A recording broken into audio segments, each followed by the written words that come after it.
Winspiration, the way to the essential. On UK Health Radio, Winspiration brings wisdom and information for an extraordinary future.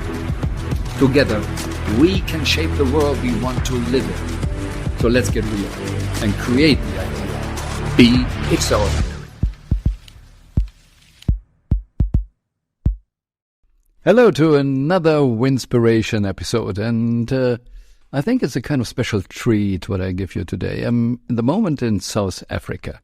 I love to be here in the summer because in South Africa is now summer, and in Switzerland it's cold. Here in South Africa, I grew up with, Africa, the bushes, and everything is, poor here.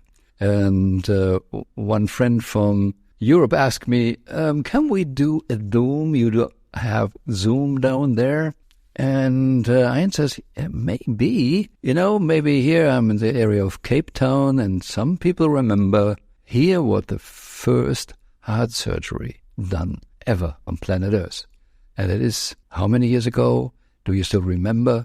Wow, it's a long time ago. And my experience here is now they're really, in a lot of things, especially medicine, far ahead. What I experience here, it's so loving, it's so great, modern. But here you see also the so-called slums. And you see everywhere so-called poor people, the black. You see them on the streets, some are begging, offering services, but they're all incredible nice and friendly. And this reminds me of something what was really life-changing for me. 2008, I had the privilege, I was in Berlin, and someone organized it, Yunus, Professor Mohammed Yunus, the guy who invented the microcredits, and he was there for a press conference about his new book and to be interviewed by the German TV. And he gave me a special interview. So I had the privilege, 15 minutes, to sit with him together and to record an interview. And this is for years on YouTube, and the title is Two Against Poverty. And now seeing the slums here, I remember it, and I will use this now, and I will include the video here in the radio, so you don't need to search on YouTube. You will hear it soon. He is so my guest of the day. But I want to say more, what I really learned, what was so interesting. When he started the microcredit and got the idea, there were women and they worked for nearly no money, creating the famous baskets for someone who was selling them for money. And he asked this lady, why are you not doing it for yourself? Why are you working for someone else? And then he realized that she had not the money. It was a little amount of money. So he started, it's an idea, I give you this and then you do it. But in the culture, he started to do it with men, and a lot of things happened what was not working. And after a while, they figured out how it was really working. So they created groups of 5. So he gave to 5 women the credit, the loan, but they made them responsible. So the group was responsible that everybody could pay back. And that was really interesting. In the end, it worked. And today, let me say, all is history. There is a Grameen Bank owned by 7,000-8,000 women today. And it's not just of microloans, and they progressed, and then they got a mortgage, they built houses. It's really a huge story. But what I really, really learned from him is, because we in the Western world, and now here in the beginning of the year, we maybe remember the Christmas time, where we had on TV a lot of shows asking for money. Now it's the right time with Christmas music. Please donate for cancer, do this and that. And Yunus taught me charity is not good. But why is charity not good? And just feel, if you give money to someone, charity, it is somehow I am capable to do it, and you're the poor person. In my book, better the whole world against me than my soul. I was kind of upset with my government in Germany, saying they created a law of minimum wages and, teaching the people, you poor guys are not able to do something. You're not able to create something. You're worth from $3 a week to $5, or not a week, sorry, an hour. But what I want to say is you are not capable to increase your personal value. And the government is not doing anything really to do it. They just say a law and say, we manifest that the entrepreneur is a bad guy, you're the poor guy, and we make a law that the bad guy needs to give you more. And here comes Yunus saying charity is not good. So why is that not good? Because it's not helping people to grow. You keep them in the need. And I experienced this also with a project in Nigeria. We gave them money first, and they didn't change anything. They just asking for more money. And when we started teaching them to do something different, it was a hard time to change their belief that they can create something. And this is what it's all about. And Yunus says, I don't give them money that they have money. I give them money, and the main purpose is to bring them back to dignity. Their dignity is important. So he also told the beggar, it's not okay that you're begging. You knock at doors anyway, start selling something. Because it's a totally different thing if you can make your own money instead of always begging. Okay, you need to learn how to beg successfully is another topic. But that is not all. So I was really thinking about it, and with this charity is not good, we are creating dependencies, or I create a kind of ego feeling, I'm the good guy giving something, and look at whatever charity parties are there and companies are doing it and have a wonderful etiquette. It's good for a business to do some so-called charity. But it's not about giving people food, charity, money, or whatever. What is it, what Yunus is doing? He is helping them to grow, to be independent, get the dignity back. In my book, The Best Is Yet to Come, I mentioned a story I got from him. There was a child blindness, so kids were easily blind, very young. So they were not born blind, but it happened that they lost the eyesight. And then they found out that is a lack of vitamin A. And here comes a big pharma company and says, here we give you pills, vitamin A, and you solve the problem. And just imagine the courage, the foresight, and the strength. And Yunus said, no, can't be. No, there's something wrong with it. And he refused to take the pills for the people. And they were searching, and they found a plant which had enough vitamin A. So then they thought how to plant fields, grow it, harvest it, what to do with the plant, cook something. And then the kids got the food, and they got the vitamin A, and no blindness anymore. Gone. Totally different thing if they can do it by themselves. Not only that they created a new profession for the field workers, learned something, what they could do. Now they are independent on their own, and the problem is gone. And if it's a pill, the problem stays. They're just treating the symptoms, and the Western company makes money. And that is the big thing, what I learned from him. Really think different. This is really good for the long run. And charity in this way is not. There might be situations where it's really a need to send something. Earthquakes, hurricanes, or whatever natural disaster, there is fast help needed.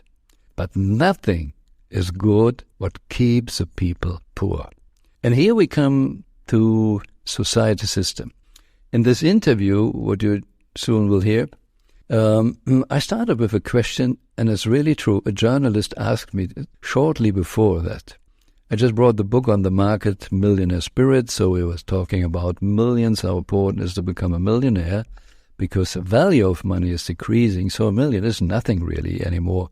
You can't live really, or you retire with just 1 million anymore. Inflation is going on and on and on, even if we had a short years now with low inflation rate, but it's back again and it needs to come back, or they change the value of monies, everything. So you can't really live a good life and retire just on 1 million. But in our heads, we still have a million is a big thing. And when I brought out the book, I thought, okay, we all should have the mindset of becoming a millionaire. Whatever that is, if you have it in cash, or you have real estate, or whatever you do, what rights you have, or what that you, ideally, are really safe on your own and not depending on the government.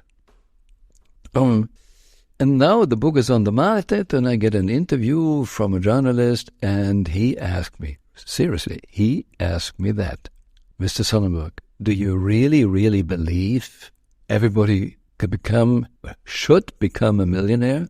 Who is then doing the work? Oh, isn't that an interesting thought? We need the poor to do the work. And if you look at India, all these castes thing there, yeah, it's good if you create something where you're born to clean the toilets, you're born to do this, and you can't move up in the system. So there is a system planted in the brain. And if you grow up and there's in the mom, the parents, the uncle, everybody says this, we are the toilet cleaners. And then you can start to believe it. But we as humans are all equal. We're programmed different. And that is what I really, really realized just in 15 minutes with Yunus. Not because he explained it, I felt it. He is it. I got the vibration. I got this energy and information field. And it changed everything in me. And charity we call often non-profit. Get that? It's a non-profit organization. So there is a program for everybody not to do profit. So what if someone had an idea for profit? No, we are a non-profit organization. And that is more than stupid. Self-fulfilling prophecy, non-profit. And I learned from Yunus the difference between non-profit and not-for-profit. It is really about making profit. But it's not for profit that share stockholders or whatever can get the profit. It's not about making people rich. It's not of misusing workers to be rich. That is for profit. Not for profit is this company is good organized and wants to make profit, but for the purpose. For the purpose. And if we think about it, what does humanity needs? Like water or bread? So whatever you decide what is really important for humanity, what everybody, every human being on planet Earth should have, that should be a so-called social business, not for profit. And there can be businesses for profit. Why not? If it's some luxury stuff, car industry or whatever, then it can be for profit. Someone creates something and takes a profit. And we are all free to do it. But what we really need, like water, that shouldn't be something where for-profit companies step in with the buying power, get all the water sources, and then sell it to a higher price, and this way squeezing the people. This is not the right thing. And that is misusing people. And if we see in this way, companies should solve problems for people. But from the history, if it was governments, the Kaisers, all the companies, they used people to make profit. And like if we had, because this interview with Yunus was so interesting, it was 2008 after the financial crisis. Yeah, we had, not only in Germany at that time, says, oh, we need to rescue the bank because it's important for the system. There's no alternative for the system. So it would be really wise to rescue everything. What is important for the system has nothing to do with people. Corona was a little bit different. There we also looked at some, I wouldn't say people, but professions. Which profession is important to keep up the system, the health, so-called health industry. So, and Yunus says, no. And the Human Development Index says, the most important thing is a human. And if we really understand that the most important, what's I call thing, or the most important in the world is a human, then we should think about doing business different. Then we should really accept non-profit is not good, because non-profit keeps the human on a low level. And that's what we don't want. We want them bring the power, empower them, bring them back to dignity, to respect. If it's not for profit, you can do that. And also for profit is okay. And as I'm talking here now on the UK Health radio platform, for everybody who's a little bit familiar with the UK, or if you don't live somewhere else and don't know it, you can check on the internet Dog Trust. You know, we in Germany, when we have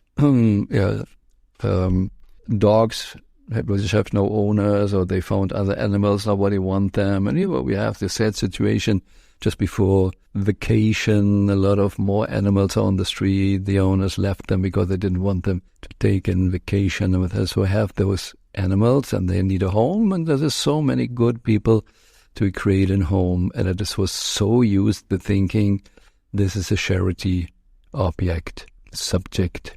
So we gave money to those tier homes. Dog Trust thinks different. It's just like the name says, mainly for dogs. It started at least mainly for dogs. But they made it profitable. And they treat it like a business. So if someone is coming forward looking for a dog, they prepare it like you go in the shop and want to buy a car or everything. The just not a celebration is afterwards, but the ceremony, how you come in, how you're invited and show the dogs and everything that they do is, wow, that is really kind of sales show. And the thing is profitable. And guess what? They could help so much more dogs. They could solve a problem because they didn't stay in the need. They learned how to do it.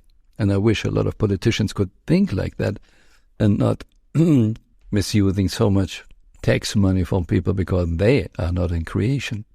Well, it starts with us. Can we get rid of the thinking of non-profit and thinking and not for profit? That we always think in profit. It's just a question what for the purpose, or as a judge, for me, for making money. And by the way, did you know that Rolex, this luxury watch, is a foundation? It's a business for profit, but the profit goes in a foundation to do something good.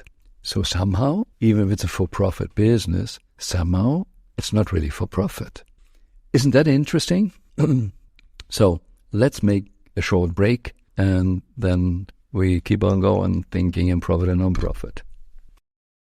UK Health Radio, the station that makes you feel good.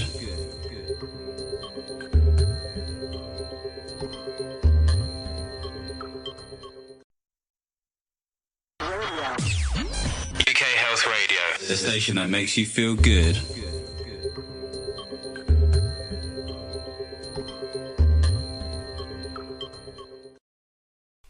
Okay, non-for-profit or profit. And these not-for-profit doesn't mean we are not organizing. There can be competition. And competition is good because it forces us to be creative. It is good if there are more companies taking care of the water topic. So if there are more companies, but not to misuse the people, it's a not-for-profit business. But in this company, they are doing better. In that company, they're doing that. And it's just always the best for the people. It's competition who is the best, regard the purpose we are going, serving the people with good and clean water, the best water. And it's not misusing the people. And it's totally okay if people in those companies earn good money. Why not, if they do a good job? But we see those companies who are not for profit and striving really for a purpose, creating huge, great, and then sustainable results. So this is a simple idea how we can create a better future if we learn to think in not-for-profit and what is really good for a profit business. So before I talk now here more and more about this, I think it's time that you start listening now to Yunus, or the interview.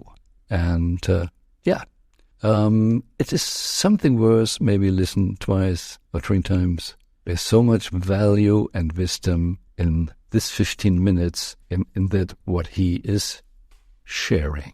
Professor Yunus, thank you for coming. We're really blessed to have you here. We know your schedule is very tight, but we like even have the chance here to be more inspired and understand more. So you were saying we want to eliminate poverty. Is this really possible? Because just weeks ago I talked with a journalist and he said, no, it will not work. If everybody is rich, nobody will work anymore. So we need the poor. Well, I don't think that's a good argument that if everybody is rich, nobody will work anymore. That's not the reason why poor people, there won't be any poor people. We can create a world without poverty. Because it is in every human being. The gift that each human being has is of unlimited potential, unlimited creativity. And we come packed with it. You cannot separate it out from a human being. But unfortunately, we created a society where many of us never had an opportunity to unwrap that gift. So if the society just allows to let me unwrap my gift, I won't be poor because I know I have the talent, I have the creativity, and I'll pull myself up. Not because there are rich people or something. It's me. I can take care of myself. That's the whole thing. That's what the human being is all about. Human being is not created to be poor. That's not its normal state of affairs. Human being is created to contribute to the world. There's a distinction between an animal and a human being. Animal life is about searching for food all day, all the weeks, all the months, all the years, as long as you live. That's what you do. You feed yourself. Human beings don't worry about food. They are to contribute, change the world in a way everybody lives here in a dignified way. Food is an elementary thing. It should come as a part of its own life. It's a very small part of its attention. So that's what it will create a world without poverty, because poverty is imposed on human being. It's not natural part of it. It comes from outside. So we fixed outside, nobody will remain poor. Anyway, don't believe this because there are a lot of rich people working, so it can't be true. And I believe just like you said, and then you talked about the creativity, that just having existence and having the money, we are really able to live the creativity. But I also see there's a lot of people who are just stuck to poverty, and then sometimes they have a hard time to go out and see the picture. So it's something where we need to change in the paradigm. For the poor need to change something, and the rich, or those the haves need to change something. Most of the change has to come from outside because it's imposed from the outside. Poverty is not created by the poor people. It's created by the system, by the institutions, by the policies, by the conceptualization of things around us. So we need to change those things. The seed of poverty is in the institution. Seed of poverty is in the policy, not in the person. So if you can extract those seeds away from those institutions and policies and concepts, there's no reason why anybody should be poor, because it's not being imposed anymore. I talk about banking institution, why it has to remain busy with the rich only. It doesn't have to come all the way down. So we can create a financial institution completely differently, where even the beggars can go out and find the financial services. Within Grameen Bank, you proved it. We do it all the time. This is nothing fancy, nothing utopian. This is our daily bread. This is what we do. But still the banking system has not changed. And today we created a big crisis out of that banking crisis. But the purpose is different. It's a totally different purpose. Different purpose. Money-making business. Absolutely. And the purpose is in social people. Business is really what is to help the people. So one part you say it's coming from the outside, change the system. But is there a need in changing something in the education in schools also? So where you are involved in schools, do we have special education for the kids just to change the paradigms? Absolutely. When you try to change the system, that's where the system begins, in your mind. So the education system has to address those changes that we are trying to bring in. The concepts, that's where we train our young people, the concepts. And you need to change the concept. Then I talk about the concept of business, for example. The only concept of business we have in the capitalist economic theory is to make money, as if human being is a money-making machine. So I said human beings are not one-dimensional being. Human beings are multidimensional being. But the economic theory doesn't admit that. They depict you as if you are unidirectional human beings. All you know is make money. In order to justify the multidimensionality of human being, I'm saying that at least we need another type of business into the theoretical framework. This would be to do good to others rather than benefiting myself. So that's what I'm calling social business. When you have the profit-making business and social business together simultaneously in the same marketplace, world will be different. So we'll be teaching our young people, you have a choice. If you want to be an entrepreneur, which kind of entrepreneur would you like to be? Would you create a business to make money for yourself, or you would like to do social business, to do things, to do changes around the world through business? So young people may decide, or they say, we'll do both. What's wrong with it? I can make money here and use the money to do this. So they will have more options when you change the framework. And they, or those who are just going to work for companies, they will have a choice. Would you work for a profit-maximizing company so that you bring more profit for the company? Or you'll do the work for the social businesses where you can bring more changes to the people's life by running a business, and how to design it, how to improve it, how to innovate more services from it. So this is your challenge. You pick it up, which direction you go. So that's what we'll be telling young people. And they will I'll ask those young people to figure out what kind of world they will create. After all, you are not just a passenger on this spaceship. You are the pilots of this spaceship. Where will you take it? Design the destination where when you reach there, these are the things which will happen there. And then work for it. Go and do it. So today, young people are not given that task. Young people are taught minute details how to run a business. The business for what? What to do? Which destination I want to reach? What is it I left behind? I leave behind when I leave from this planet. Today, everybody is so busy. It looks like we came from another planet and came here to plunder it. Let's plunder it. Get everything exhausted. And then we go home to other planet. There is no other home. This is our home. People forget it. And our responsibility, make it a beautiful home as we hand it over to our next generation. Each generation to be working very hard to make it more beautiful, to hand it over to the next generation. Then it will be our home, not like the way we live, as if we live here as if we are the last generation on this planet. Yeah, and we are not really happy with it. So and we're just talking with companies that are looking for money. Yeah. It's nice to make money, but we make a lot of money today with businesses who are more destroying and not really creating something good for us. It's like, if I look at the body, I feel we are so happy we need this national growth and growth because our finance system needs it, and we are addicted to the speed of growth like cancer. But the stupidity is the cancer, if it's big enough, kills the host. And we have no quality really in our gross national product, what we need to do. And I think I guess you don't talk so much about it, but it is social. So definitely in the future, like say, all what we really need should be a social business, and what is more luxury should be the money-making business. You described it very well by using the word addiction. Making money, understand as a means, but somehow it became an end by itself, as if that is the end result of life. That's not the end result of life. We make money for a purpose. And what is the purpose? Where is the end to it? So social business provides you that end. I make money and use the money so that I can create the world that I have in my dream. This is what I want to do. And I do piece by piece, and I put my signature on this planet. I was here. This is what I did. And all human beings wants to leave behind a signature that I was here.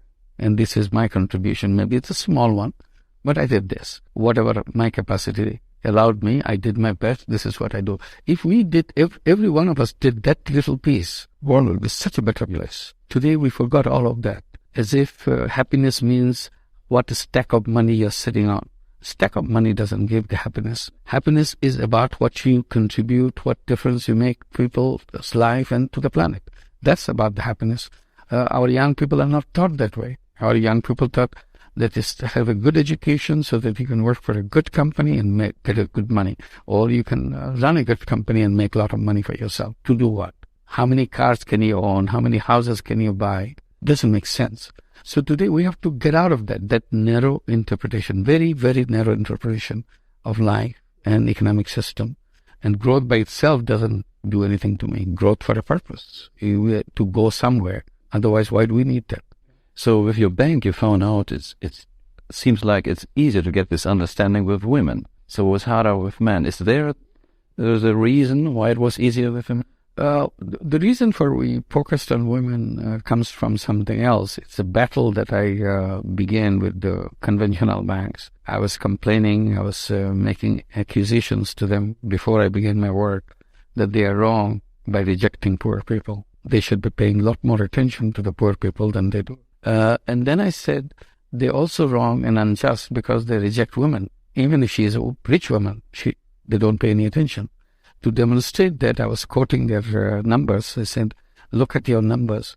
Not even 1% of the borrowers that you have happen to be women. So you are totally discriminating against women. When I began, I wanted to make sure half the borrowers in my program are women. So that's my struggle began there. Women said, don't give it to me. I don't know anything about it. They were very scared about money and going into business. They would say, give it to my husband. I said, no, we are not going to give it to your husband. I'm going to give it to you. So it took a lot of years to build confidence in them that, yes, I can handle money. Yes, I can take care of myself. Then after 6 years, we came to that level 50-50. Then we noticed that money going to the family through women, bringing so much more benefit to the family than same amount of money going to the family through men. Seeing it repeatedly, we changed our policy. We said, let's focus on women because it brings so much more benefit to the family. And that was the reason why we switched the policy, because of the impact that they make. Today, 97% of our borrowers are women. We have 7.5 million borrowers and 97% women. So it's bank owned by the borrowers, which means it's owned by the poor women. So the whole thing, microcredit became a system when it is spread outside of Bangladesh. Almost it became synonymous, microcredit as a credit for poor women. There's 100% women around. So we can see we have a great example, but we still have, even in the Western world, to learn a lot.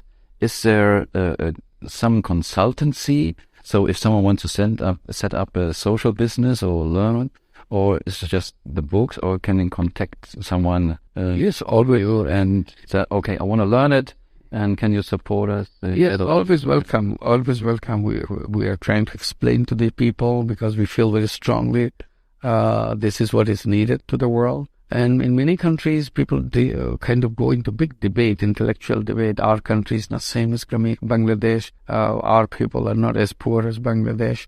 Our people are not as trustworthy as people in Bangladesh. They can lend money without collateral. We can't do that. And I said, everything is wrong, you're saying. People are people, no matter where they live. If they are people at the very bottom, they are because of the system pushed them into that situation. And you struggle against that situation by removing the hurdle.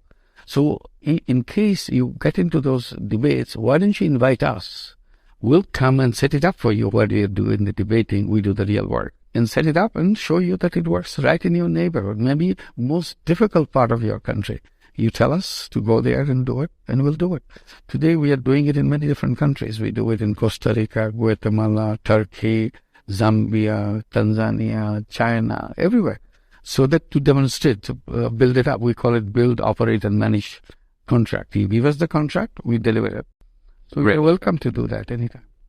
So how was it for you now listening to this wise guy, Yunus, Mohammed Yunus? Interesting, his thoughts. And it's not only thoughts, this is not a fantasy game. He is really creating things. He created the thing. He showed that it's working. He has set up different companies now. And at one point, I remember his companies, what he started with all the women and others, already made 18% of the gross domestic product of Bangladesh. That is a lot, starting with microcredits, with poor women. So I don't want really to disturb you with the reflection, but let's make another short break. UK Health Radio, the station that makes you feel good.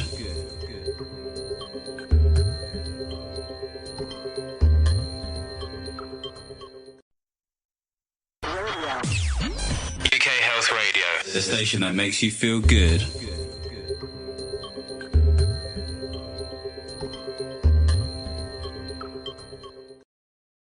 So, if we get this, and it's something what we in the Western world totally ignore so far. When I said I was upset with the government just talking about, we need to do something about minimum waves and everything, but it's not really helping the business of the poor people. It is not really bringing them in the dignity, in the power, and the self-responsibility. And what Yunus did, and if we look what happened there, he helped thousands of people out of misery. And the government needed to pay no money for it. It is a change in belief. And how do we see the poor people? And a lot of politicians, big guys in companies, that's not our clients and everything. And we don't see them as human, and they are so valuable for a flourishing society. It's our stupidity that we don't see how to do it right. So what if, I don't know from which country you are listening. I can see now UK Health Radio UK, where people live in the fourth generation of welfare, what they are trained to believe, what their worldview is. I see it in Germany, where the politicians for years and years bought the votes of those poor people. I give you a little bit more money, but then you vote for us. It is a crime. It is a crime not to bring the people back to dignity. But it's a challenge that we say, the poor people are my brother, my sister, and they are one of our family, and we are all the same. Can I see that? And can I really see, like we have it in the interview, that Yunus said, it is a system what keeps the people poor. They are trained. Society is like that. Our government, even if we have someone from the social party, the left-wing parties and everything, they always claim, we want to help the poor. They didn't do anything in the last 20, 30, 40 years to really build people up. So this is a challenge. See it different. And we all have to deal with it. And I myself needed to go through. And luckily I met Yunus. In his presence something could change in me, that I really got the big ahas. But it was the first step. I was not directly there yet. But seeing that now, that what happens as a society is not that people don't want to, or the kids are stupid, or whatever thing. Wow, what is a system? How is a system encouraging people to learn, encouraging people to thrive? When we talk in Germany of how we need to have the equal chance for education, blah, blah, blah. We don't have that. They're in a different situation. And what is education really? What do we really need to learn? And the journalist somehow is right. We love to have poor people because that is cheap labor force. They have a cheap people. And if they're a little bit more expensive, okay, now we come here to the robots, the artificial intelligence. Then we don't need the poor people anymore. So what do? We discuss that everybody gets just whatever income, kind of welfare again, that they don't need to work, and that they hopefully don't make a kind of civil war. It is still not that we want them as sisters and brothers on the same level. And it's so stupid. If I look at Bangladesh, what happened out of the poor people? There's a bank. 7,000 women own the bank. they could climb up the ladder and then one day apply for a mortgage for their house. And they make it happen. They created wealth, and it's a healthy wealth, because, see, if 7,000 people own the bank and they all grow, then you have a strong bank. Then you have a strong society. If only one owns a bank and the rest is poor, oh, that is not really healthy. So we have to think a lot different. And act different for sure. But I know changing this was not easy. Still is not easy. And the difficult part is not only that I need to change, but it's also those who are, like I said, bonsaied from the system, to explain then that you can change now and you can get out of the slums. You might be the first one, or what can we do? Oh, that is difficult. That is really difficult. The project I'm supporting to create startups in Nigeria there, well, they think someone has the money, I need the money, and it's all about money, and they don't see how they can support each other. That those who are just in need and have nothing to do, you can help and then create a business, and maybe I can give you some food. They can't really work together, really. They didn't learn it. But anyway, it's a problem in school. There's rarely a school where they really create teamwork. At least I grew up and don't talk with a neighbor. I want that the teacher find out what are your mistakes. If you work together, maybe you create something, there's no mistake. No, we don't want that. I want to see your mistakes, your failures. And then later in business, we create workshops, hire a trainer that we can learn teamwork. It's such a crazy world. As long we are still in this competition, in this win-lose game, we should think a little bit. If I always think in win-lose, what can I win? Only that, what other people are losing. That's the only thing what I can win. If the poor people have no money anymore, what should they buy? Some billionaires in America starting discussing this, how stupid we are. If we keep on doing that, then our business will be gone. So how can we create long-term sustainable wealth for a society if we see that everybody, like in Bangladesh, all the poor women can grow, create the bank, and that we then think different. Like in the past, we made all the wealth with war and sickness. War and sickness is somehow the same. It is about weapons for the war, weapons against the symptom, and it's about destroying something. It is not about how do we create peace that we never ever need the war again, the weapons again.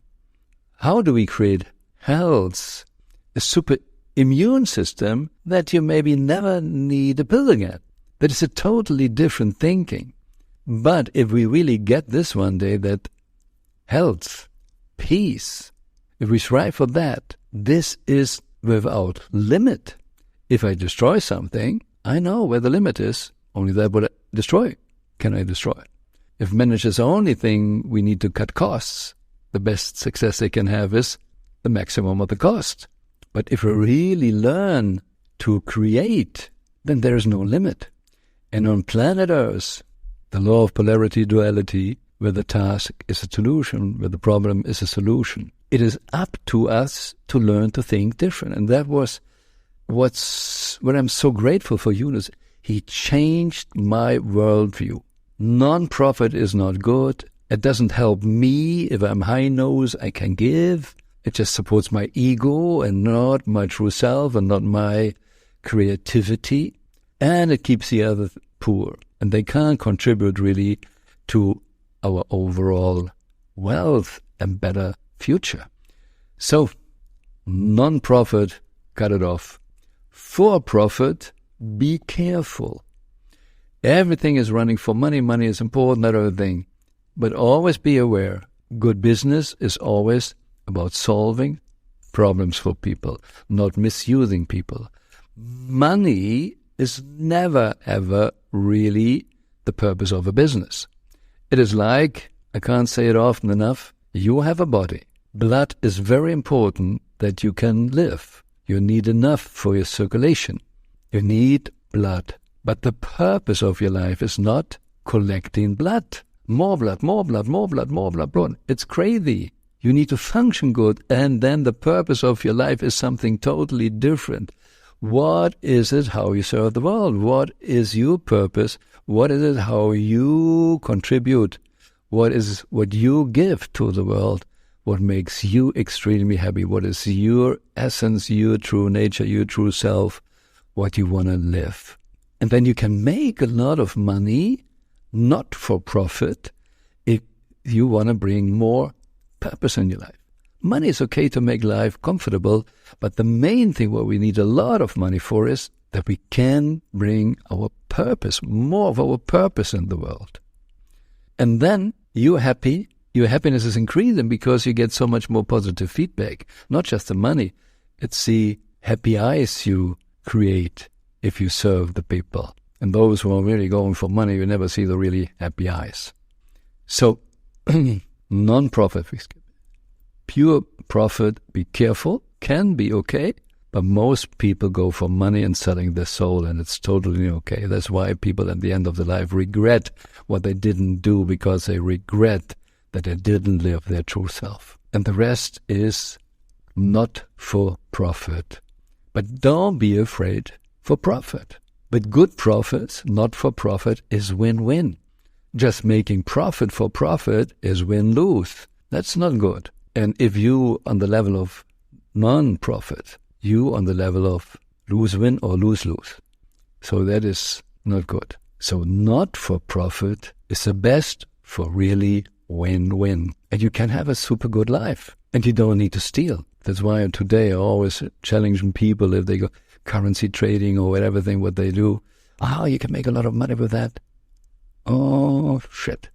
This is, for me, bad business. But people don't understand what they're creating, what they're sending in the world. What is a so-called morphogenetic field, a collective subconscious field. We're contributing all the time with our thoughts and our intentions. And if I just do currency trading and everything like that, it is, I want to win and someone else needs to lose. If you want to win in currency trading, someone else needs to lose.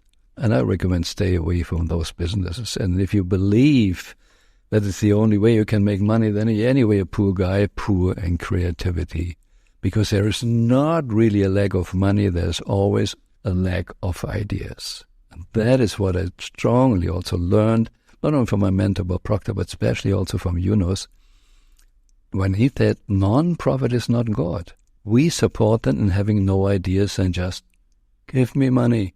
The moment they understand it's about creation, they could create dog trust.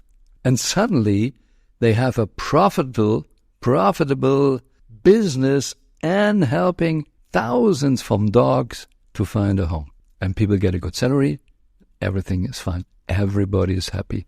This is strong win-win. So not-for-profit is super good for win-win. And again, skip the non-profit, go not-for-profit. But it's okay if there is also for-profit business, if it helps to solve problems for the people. And there can be also, they want to have a luxury TV or whatever. It can be all those things, but not misusing people, not selling the soul. So the success and the money is really the result. It's in both ways, purpose before profit. Even if it's a for-profit business or a not-for-profit, always purpose before profit. Not for profit or profit, only difference is who get the profit, how we use the profit. That is the big difference. And please listen again to Yunus. And if you like, go on my YouTube channel and look for the interview and see him also, smell him, feel him. It's a wonderful soul, incredible guy. He changed millions of lives because of his being and helping them to grow and gain the dignity back. What if that would work for us and we could help a lot of other people with this? So this was another Winspiration episode Today, a little bit retrospective, looking for what was in the past. 2008 is a long time, but I see it here. It is still so modern, and we have still a long way to go. But the more we do it and get rid of the wrong beliefs and false ideas and change and see that there's so much more positive we can create, and we all go for it, I tell you, the best is yet to come. This was another episode of Winspiration, Wisdom and Information to support you getting out of illusions, false identifications, limiting beliefs. We all have the power and potential to be more, do more, have more, give more. Reality is what is possible in the universe, and the best is yet to come. If you want to dive deeper into possibilities of creating the extraordinary future, go to winspiration.global or to wolfgangsonnenburg.com. More information and some free downloads like the email program Dream Goals Reality or a copy of the book The Best Is Yet to Come can be found on the UK Health Radio website under the Listen on Demand and Presenters section. Join us again next week on the Winspiration Show for more wisdom and information to create your extraordinary future.